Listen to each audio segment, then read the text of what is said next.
Olá, meus amigos profissionais do mercado imobiliário, corretores, advogados. Espero que esteja tudo bem com vocês. Eu sou Alberto Haber, corretor de imóveis também, advogado também, e também com uma formação em economia. E hoje eu gostaria de conversar com vocês sobre a diferença entre um compromisso de compra e venda e um contrato de compra, venda, financiamento, pacto adjeto de alienação fiduciária e outras avessas. É um nome complicado, mas não tem nada de complicado não. É que os bancos têm que dar esse nome a esse tipo de contrato para identificar bem a operação e tudo mais, tá bom? Mas é importante que um corretor de imóveis, principalmente, entenda a diferença entre uma coisa e outra e o que compõe uma coisa e outra. Muito bem. Vamos lá. O compromisso, bom, antes de mais nada, ambos são contratos, né? Contrato, às vezes a gente fica meio na dúvida sobre o que é contrato. Contrato, na verdade, é assim, ó, vamos jantar hoje à noite? Ah, vamos, tá. Pronto, foi feito um contrato.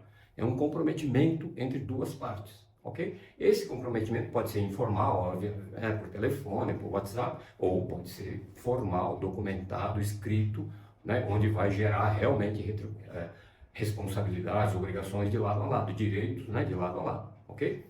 Eu vou tentar explicar isso de uma forma simples, sem juridiquês, sem economês, para que fique fácil para todo mundo entender, ok? Vamos lá. Então, um compromisso de compra e venda é um contrato cujo nome, né, o próprio nome já diz qual é a função dele. Compromisso de compra e venda ou promessa de compra e venda. É um contrato por meio do qual duas pessoas se comprometem a fazerem uma transação, tá? Que no caso é uma compra e venda de um imóvel. Então, um lado promete vender para aquela pessoa, para o comprador, o outro lado, que é o comprador, promete comprar um determinado imóvel dentro das condições que foram combinadas, preço, forma de pagamento, prazos, liberação do imóvel, etc. Mas isso é ainda uma promessa, tá? Não é efetivamente a venda, né? É aí que as pessoas confundem, tá? Então, o compromisso de compra e venda é o primeiro contrato, algumas pessoas chamam de pré-contrato. Não é um pré-contrato, é um contrato. Mas é um contrato onde se promete alguma coisa. Já o outro contrato, o de compra, venda, financiamento, pacto adjeto de alienação fiduciária, esse é o contrato onde realmente é feita a compra, a venda e tudo mais, tá? Então, esses dois documentos fazem parte da mesma operação, que é a operação de compra e venda do imóvel. A pessoa chega, gostou do imóvel, fez a proposta, discutiram lá verbalmente os valores, as condições, e aí sim partem para o primeiro contrato, que é o compromisso de compra e venda.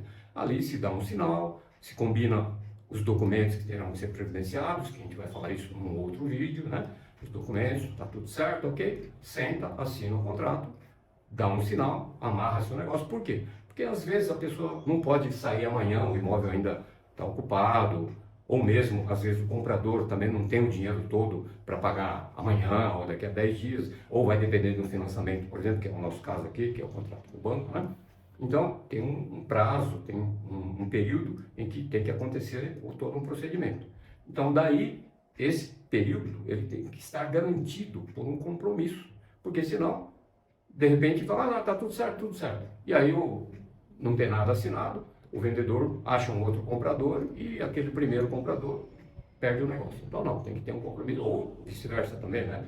Ou fica tudo prometido verbalmente, de repente o comprador acha um outro imóvel mais barato, sei lá o que for, e aí não cumpre aquilo que foi acordado com o primeiro vendedor. Então, para que isso não aconteça, é que existe esse compromisso, ou também chamado de promessa de compra e venda. E aí, se quebrar, se essa promessa for quebrada, então tem as penalidades, que é a perda do sinal, multas e coisas do tipo. Tá? Então vejam bem que é bem diferente o compromisso de compra e venda do contrato de financiamento. Tá? Espero que tenha ficado claro o que é o compromisso de compra e venda. E agora eu vou falar do contrato de compra e venda. Esse contrato que tem um nome comprido, e que depende de banco também muda um pouco, mas é o de compra, venda, financiamento, pacto adjeto de alienação fiduciária e outras avanças. É o contrato onde, primeiro, o vendedor vende o comprador compra, ok? Então, existe a transmissão da propriedade, da titularidade. Aí tem pagamento, como é que vai ser pago, né, a compra, quando é que a chave vai ser entregue, esse tipo de combinação. Mas aí, veja bem, é a compra e venda que está sendo combinado, tá certo? Agora, nesse nosso caso, vai ter um financiamento bancário. Então, tem que entrar nesse mesmo contrato a operação de financiamento. Então, entra o banco como um terceiro, que na verdade não é terceiro, ele faz parte do negócio. O banco diz, olha, eu vou emprestar para o comprador um valor tal, e ele, comprador, vai me devolver esse valor na seguinte condição: taxa de juro tanto, amortização tanto, prazo tal, etc. E tal. Mas este contrato é de financiamento com o comprador, chamado mutuário, já não é mais com o vendedor. Então, essa segunda parte, que é o financiamento, o banco contrata com o comprador do imóvel, né? O vendedor já recebe o dinheiro e sai fora da operação. Então, foi feita a compra e venda entre o comprador e o vendedor, o banco entrou financiando, emprestando o dinheiro para o mutuário, para o comprador, né? Paga o vendedor sai da operação e aí fica só o financiamento entre o banco e o comprador. Ponto. Aí eles combinam lá a forma, taxa de juros, etc. e tal, a gente discute no outro vídeo. E aí existe então a garantia, né? O banco, lógico, vai emprestar o dinheiro para o comprador, para o mutuário, mediante uma garantia, que é a alienação fiduciária, né? Que é o quê? A propriedade fiduciária é transferida para o banco que emprestou o dinheiro e a propriedade física, a posse do imóvel, é transmitida para o comprador. Então o comprador fica no imóvel, tem a posse dele e tudo, mas a parte financeira, a fidúcia, é de propriedade do banco. Então o que acontece? Se o comprador, o mutuário, parar de pagar 2 ou 3 prestações, o banco simplesmente retoma a propriedade, paga lá o ITBI, retoma a propriedade no cartório de imóveis e entra já com o pedido de leilão desse imóvel, tá?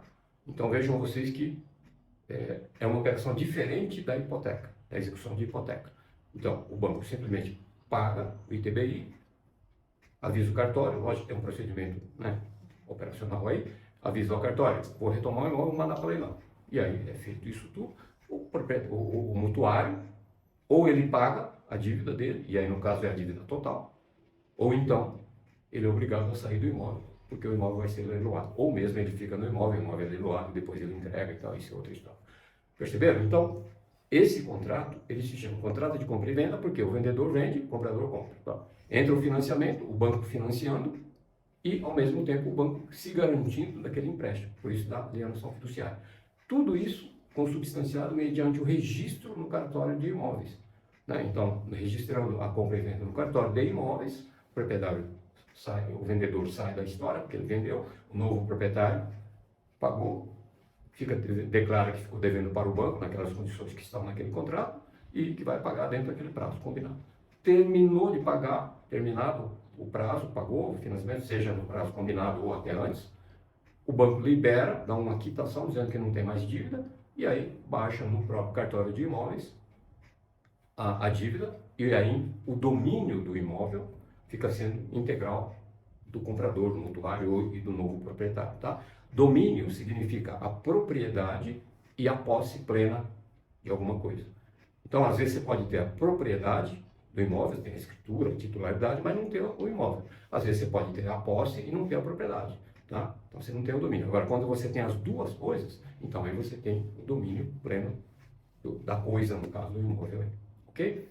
Então, esse contrato, de nome complicado, compra, venda, financiamento, pacto de alienação fiduciária e outras avenças, às vezes muda um pouquinho, mas é mais ou menos isso, significa exatamente isso: a compra e venda, o financiamento e a garantia do financiamento, ok? E ele tem força de escritura pública. Isso é uma outra coisa que às vezes compradores e vendedores têm dúvida, de falar, depois a gente vai ter que assinar a escritura no cartório. Não, esse contrato ele tem força de escritura pública.